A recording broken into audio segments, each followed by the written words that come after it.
There was once a woman named Maria. She was born to peasant parents who lived in a humble village. Theirs was a life of hard work and poverty, and that was all she knew in her childhood. Maria grew into a startling beauty, so much so that she captured the attention of most of the local men. Both poor and rich, she revelled in this attention, and every night she would dress in her finest white dress, making sure that her dark hair sparkled against her pale skin, and would go to parties and local bars to meet the men who would anxiously await her arrival. She would dance until the early morning, allowing the men to lavish their attention on her. It was a delightful break from her daily life, where she had joined her parents in hard work to put food on their table. One of her more ardent suitors was a very wealthy man.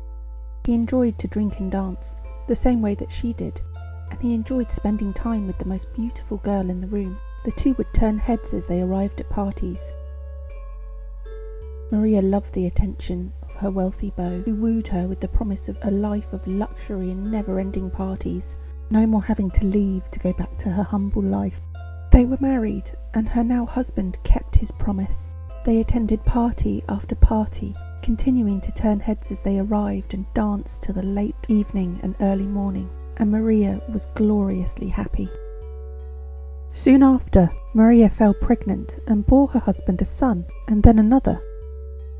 With motherhood, Maria found that she didn't have the same time to enjoy the parties and revelling as she used to, and her husband grew frustrated. He would soon start to go out to parties without her, and would come back drunk and smelling of strange perfumes. Eventually, her husband stopped coming home altogether. He would leave her for months at a time to continue his life of partying and womanizing, while she stayed home with the children. It seemed he no longer cared for his beautiful wife, and only had been interested in the status and attention she had garnered for him in society and at parties. On his rare visits home, he even spoke about how she was of lower class, and he should leave her to marry a woman from his own, higher and more wealthy class. When he was home, his attention would be fully on the two sons, paying her no mind at all, which frustrated the devastated Maria, who grew resentful of her children.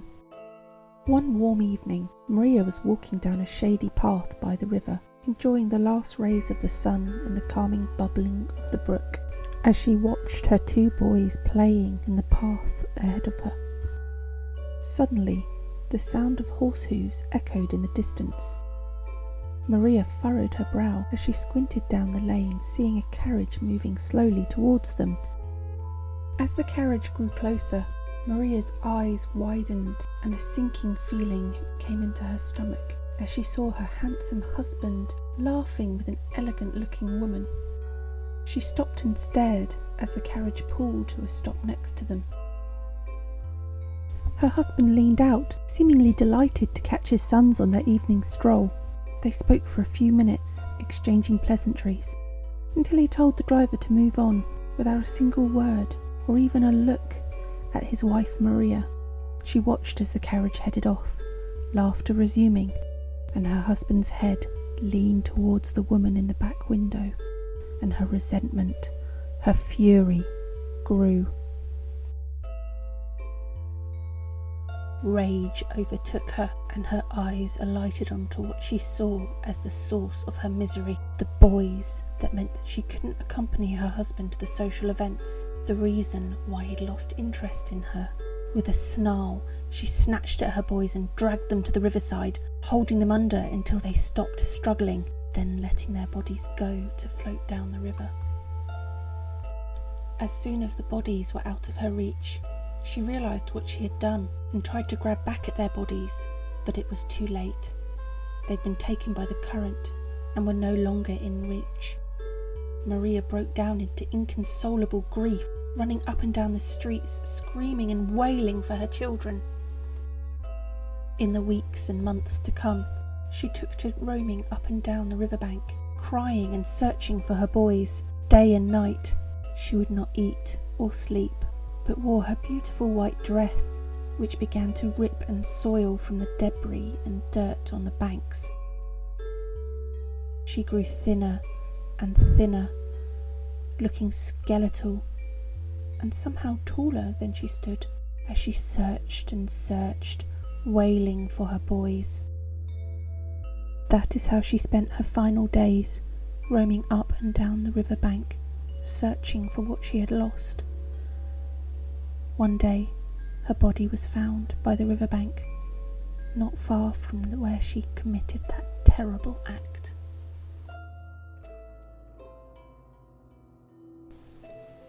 It is said when she arrived at the gates of St. Peter and asked for entrance to heaven, he told her she couldn't come in without the bones of her children, and sent her back to earth to find them. Ever since, she has wandered the riverbanks in search of her children's bones. She has been seen many times, although stories and legends differ. What all stories agree on is that she appears as a woman in a white dress, walking up and down, wailing for her children and appearing to search for them, and that if you see her, your life might be in danger.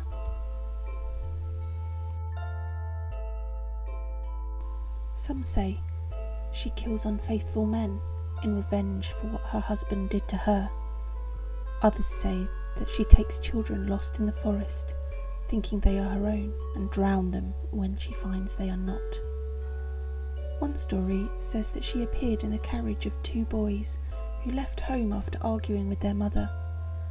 The spirit appeared in the seat in between the 2 brothers, sitting silently until the brothers decided to turn home.